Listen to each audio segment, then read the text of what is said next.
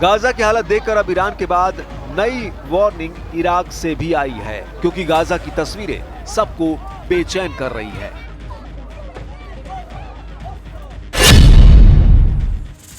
Iraq में अयतुल्ला Ali Sistani ने अरब और इस्लामिक देशों से कहा कि गाजा में बच्चों, बीमारों और बुजुर्गों को नहीं बख्शा जा रहा। अरब और इस्लामिक देश इजराइल को रोके और गाजा के लोगों तक मदद पहुंचाए।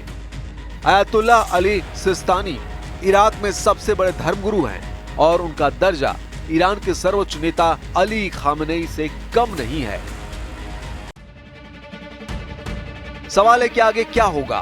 जून में हुई 12 दिन की जंग के बाद अब जुलाई के अंत में ही युद्ध का नया अलार्म बजने लगा है। ईरान और इजराइल के बीच इस बार युद्ध हुआ तो अमेरिका भी कुछ नहीं कर पाएगा। ये बात डोनाल्ड ट्रंप भी बहुत अच्छी तरह जानते हैं।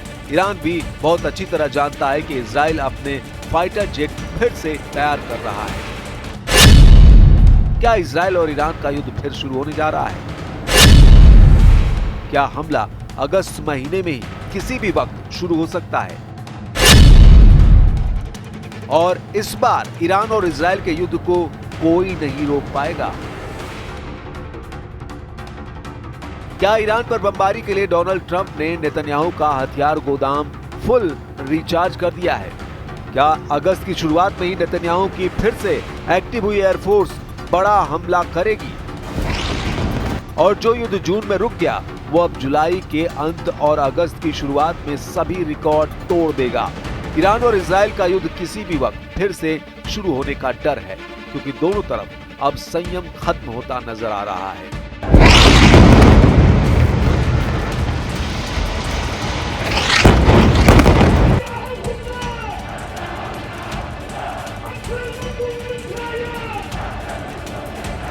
ये यमन की राजधानी सना है और ये इलाका सबीन चौक के नाम से जाना जाता है। यहाँ इजराइल के खिलाफ हजारों लोगों का गुस्सा देखिए। यमन ही नहीं, ईरान, फिलिस्तीन, लेबनान और हिजबुल्लाह के झंडों के साथ इजराइल के खिलाफ ऐसी नारेबाजी हो रही है जिसके शब्द सुनकर नेतन्याहू का गुस्सा कई गुना बढ़ सकता है।